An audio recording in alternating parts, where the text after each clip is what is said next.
Halo teman-teman, perkenalkan, nama saya Astuti Handoyo, peserta Latsar CPNS Golongan 3, Kementerian Agraria dan Tata Ruang, Badan Pertanahan Nasional. Dalam video ini, akan dijelaskan tentang rangkuman singkat dari materi yang berkaitan dengan aneka. Pertama-tama, apa sih yang dimaksud dengan aneka? Aneka itu sendiri adalah singkatan dari kumpulan nilai-nilai dasar PNS. Nah, apa saja nilai-nilai dasar PNS? Nilai-nilai dasar PNS diantaranya adalah akuntabilitas, nasionalisme, etika publik, komitmen mutu, dan anti korupsi. Nilai dasar PNS yang akan dibahas pada video kali ini adalah komitmen mutu. Sebelum membahas lebih jauh, mari kita cari tahu dulu definisi dari efektivitas, efisiensi, inovasi, serta mutu itu sendiri. Efektivitas adalah sejauh mana organisasi dapat mencapai tujuan yang ditetapkan atau berhasil mencapai apapun yang coba dikerjakan. Efisiensi adalah jumlah sumber daya yang digunakan untuk mencapai tujuan organisasional.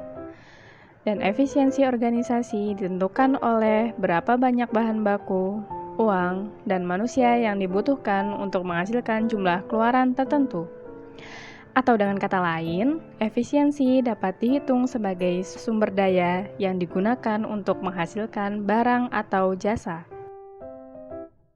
Lalu pengertian yang berikutnya, inovasi adalah cara utama di mana suatu organisasi beradaptasi terhadap perubahan-perubahan di pasar, teknologi, dan persaingan. Mutu itu sendiri dapat diartikan sebagai apapun yang menjadi kebutuhan dan keinginan konsumen. Nihil cacat, kesempurnaan dan kesesuaian terhadap persyaratan dan spesifikasi. Mutu ini dapat ditingkatkan dengan adanya upaya inovasi. 5 dimensi karakteristik yang digunakan pelanggan dalam mengevaluasi kualitas pelayanan yaitu yang pertama, tangibles atau bukti langsung, yaitu merupakan fasilitas fisik, perlengkapan pegawai, dan sarana komunikasi. Yang kedua, ada reliability atau kehandalan, yaitu kemampuan dalam memberikan pelayanan dengan segera dan memuaskan serta sesuai dengan yang telah dijanjikan. Yang ketiga, ada responsiveness atau daya tangkap, yaitu keinginan para staf untuk membantu para pelanggan dan memberikan pelayanan dengan tanggap. Yang keempat, ada assurance atau jaminan, yaitu mencakup kemampuan, kesopanan, dan sifat dapat dipercaya yang dimiliki para staf, bebas dari bahaya, resiko ataupun keraguan-raguan.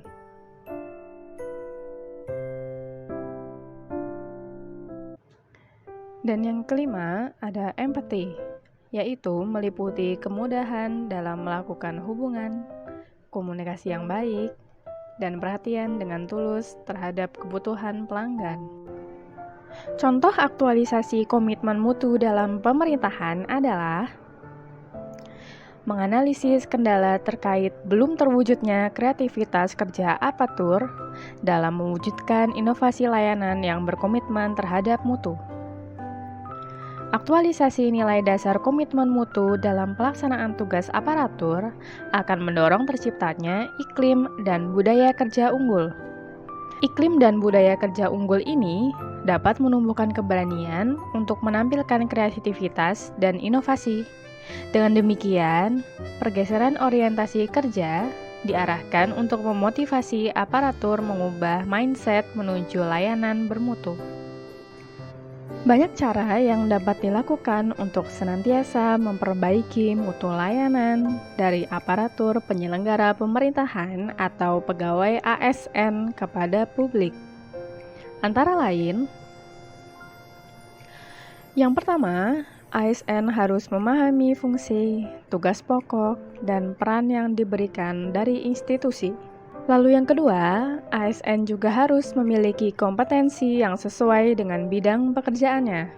Yang ketiga, ASN juga harus merencanakan target mutu layanan yang akan ditampilkan. Selanjutnya, memahami karakter pelanggan yang akan dilayani, melayani dengan hati, serta tentu saja harus menerima kritik dan saran demi perbaikan yang lebih baik.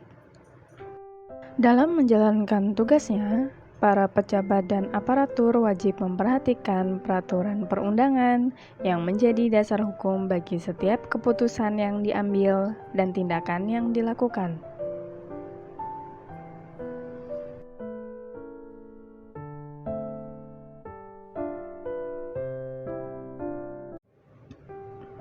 Nilai dasar PNS Aneka yang terakhir adalah anti korupsi. Korupsi adalah kegiatan merugikan negara yang merusak sendi-sendi kebersamaan serta memperlambat tercapainya tujuan nasional. Korupsi dapat terjadi karena adanya dua aspek, yaitu niat dan kesempatan. Secara individu, aspek yang dapat kita ubah agar terhindar dari korupsi adalah pada aspek niat, yaitu dengan menanamkan nilai-nilai anti korupsi. Nah, apa saja nilai-nilai dasar anti korupsi? Menurut KPK, nilai-nilai dasar anti korupsi terdiri dari 9 nilai, yaitu jujur, peduli, mandiri, disiplin, tanggung jawab, kerja keras, sederhana, berani, dan juga adil. Terdapat banyak jenis tindakan yang termasuk korupsi, yakni yang pertama, suap menyuap, lalu yang kedua, penggelapan dalam jabatan, yang ketiga, pemerasan, yang keempat, perbuatan curang, yang kelima, kerugian keuangan negara, yang keenam, benturan kepentingan dalam pengadaan, dan yang terakhir adalah gratifikasi.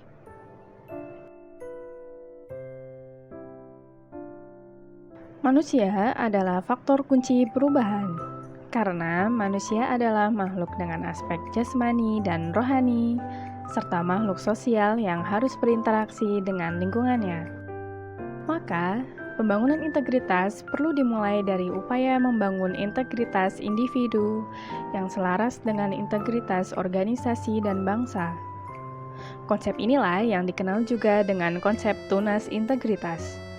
Dengan demikian, pembenahan akhlak atau moral berarti membangun integritas individu dan budaya anti korupsi, serta membangun sistem yang berintegritas.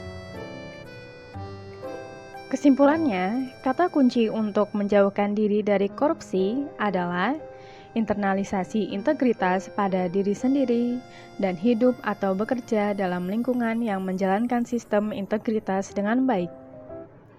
Karena jika diri mempunyai prinsip yang baik dan dapat membentengi diri dari kesempatan korupsi, maka kita sudah menanamkan nilai anti korupsi pada diri kita sendiri. Baiklah, sekian video tentang nilai dasar PNS Aneka. Saya Astuti Handoyo, pamit undur diri. Sampai jumpa di lain waktu.